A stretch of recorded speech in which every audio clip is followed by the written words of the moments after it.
She's defective. She's a defective person. And we don't need another defective person as President of the United States.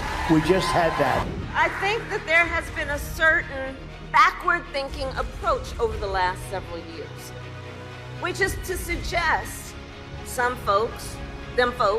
to suggest that the measure of the strength of a leader is based on who you beat down, instead of what we know.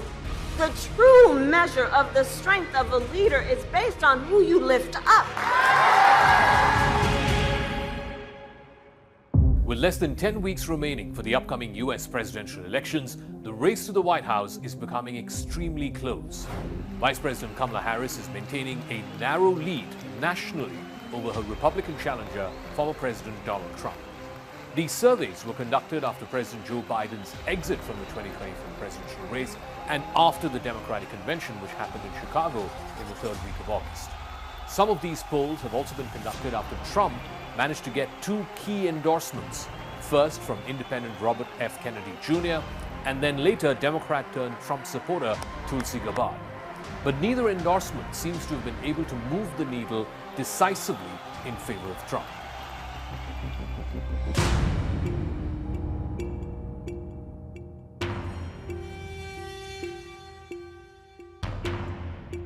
Polls and surveys have changed significantly while closing the gap on issues where the Republican candidate Donald Trump has been leading. At the same time, the polls also seem to be maintaining a narrow margin for Democratic candidate Kamala Harris nationally, a margin which is very much within the scope of error.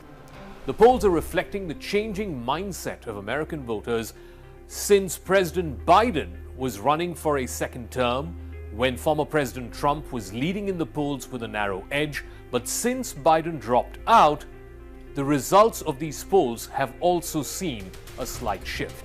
In fact, in the latest Reuters Ipsos poll, Harris's 4-point lead amongst registered voters marks an increase.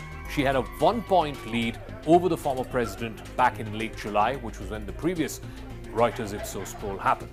This latest poll, which was conducted by Reuters over an 8-day period ending last week, with a margin of 2 points, which is very much within the scope of error, shows Harris gaining support among two key demographics, women and Hispanic voters. Harris leads Trump 49% to 36%. That's a 13% margin, both amongst women and among Hispanic voters. These are two key voting groups that Harris's campaign is going all in on for November.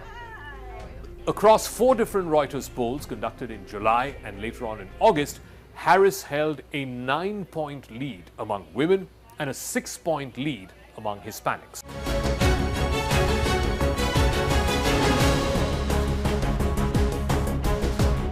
However, Trump remains ahead amongst white voters, particularly white men, with margins that are similar to those he held in July.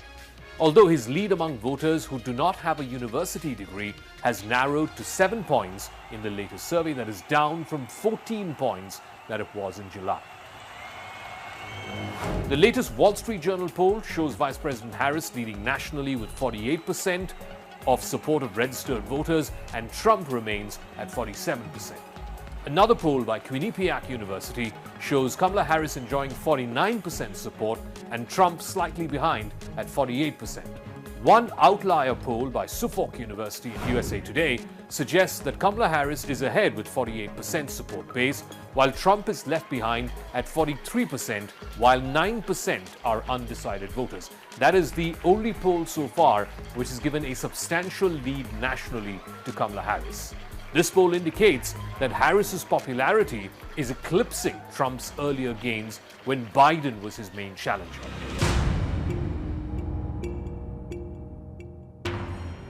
The findings of these latest polls highlight the shifting landscape of the US presidential race over the summer. President Joe Biden, at 81, ended his faltering campaign in the third week of July after a very poor debate performance against Trump, which led to widespread calls from his fellow Democrats to withdraw from the re-election.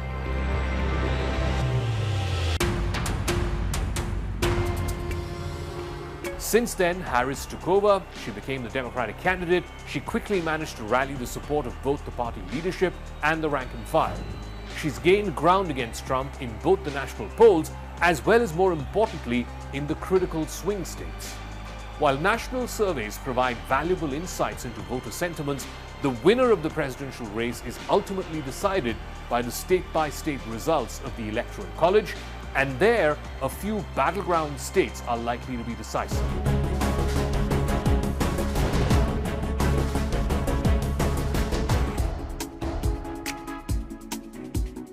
In the 7 swing states where the 2020 election was closest, that's Wisconsin, Pennsylvania, Georgia, Arizona, North Carolina, Michigan, and Nevada, Harris leads Trump 45% to 43% amongst registered voters. It's clear that running against Harris poses a greater challenge for Trump given the shift in these numbers, but certainly, like I said, the margin is very much within the scope of error, and therefore this is not a lead that is insurmountable between now and November. Meanwhile, according to a Fox News poll that was released last week, Harris now holds a lead over former President Trump in 3 out of the 4 key Sun Belt states. That's Georgia, Nevada, Arizona, but in North Carolina, it is Trump who is leading Harris by a percentage or so. So in these 3 states, that's Arizona, Georgia, Nevada, it is Harris who is leading with a 1-point advantage, 48% compared to Trump's 47%, whereas in North Carolina, it's almost a dead heat, but Trump has a slight advantage there. Now, since officially accepting the Democratic nomination last week, Harris has toured battleground states, including Georgia and Pennsylvania, multiple times. These are the 2 biggest states out of the 7 battleground states, and these are both states where Biden had won in 2020, but he was significantly losing support before ending his campaign in July.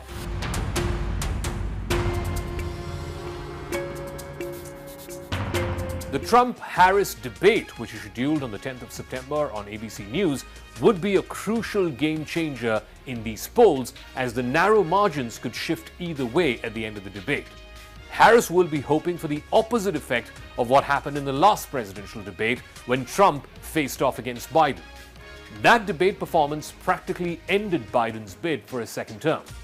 In this ABC debate coming up next week, Harris has framed this contest as one between a prosecutor and a felon, is hoping that this will be the final nail in Trump's re-election bid.